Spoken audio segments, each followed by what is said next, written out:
Subscribe to our channel by clicking the subscribe button. Click the bell button and enjoy the latest uploads from our channel. Malhar सरकार ने अहिल्या देवी को मालवा के असली दुश्मन की तरफ किया आगाह इशारों में। नमस्कार, स्वागत है आपका आपके अपने चैनल हंग्री स्पिरिट्स में। हंग्री स्पिरिट्स देख रहे सारे दर्शकों का मैं अंजू शर्मा दिल से स्वागत करती हूँ। अहिल्या देवी ने जब पूरी तरह से जिम्मेदारी संभालने के लिए मल्हार सरकार को कह दिया कि अगर छोटे सूबेदार जी दिल्ली जाते हैं तो मैं जिम्मेदारी मालवा की संभाल लूंगी, तब मल्हार सरकार कहते हैं अहिल्या देवी से कि वो दुश्मन जो हम बाहर देख रहे हैं वो तो है, मगर मालवा के दुश्मन और भी बहुत हैं जो कभी भी अचानक हमला कर सकते हैं। इशारों में उन्होंने अहिल्या देवी को कुछ कहा और अहिल्या देवी ने हाँ में सर हिलाया कि वो सब समझ गई। कौन से दुश्मन की बात कर रहे थे मल्हार सरकार और क्या समझी अहिल्या देवी, चलिए बात करते हैं। मगर पहले वही गुजारिश, जिन्होंने अभी तक चैनल को सब्सक्राइब नहीं किया है कर लीजिए, साथ में दोस्तों बेल आइकॉन दबाइएगा ताकि आपको हमारे वीडियोस के नोटिफिकेशन मिलते रहें।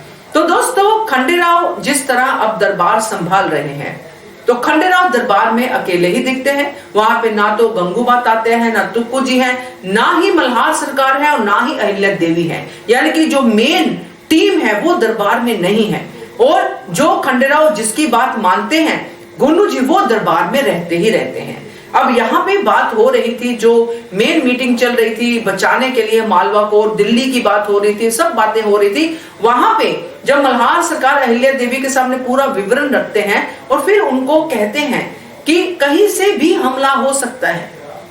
मल्हार सरकार के बारे में आपको पता होगा, उन्होंने खुद भी कहा है कि मेरी नजर हमेशा मालवा पे रहती है, और जब वो मालवा में मौजूद हैं, जब उनको पता है कि मालवा में क्या हो रहा है, तो उनको ये भी पता होगा कि दरबार में क्या चल रहा है और खंडेराव क्या निर्णय लेने वाले हैं। और ये कहीं ना कहीं अहिल्या देवी ने भी अपनी बातों में कहा कि बाबा साहिब, चाहे मैं दरबार के कामों में रुचि नहीं ले रही हूं, मगर मुझे पता है कि क्या हो रहा है।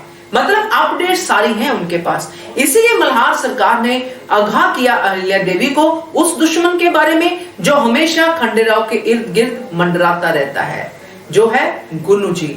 और गुन्नू जी के बारे में पहले भी मल्हार सरकार को भी शक है और अहिल्या देवी को भी, क्योंकि जो गुन्नू जी हैं हमेशा खंडेराव को भड़काते रहते हैं और खंडेराव उनके कंट्रोल में है, इनके कंट्रोल में नहीं है, इसलिए ये कुछ कर नहीं पाते हैं और गुन्नू जी की चालें कामयाब होती जा रही हैं।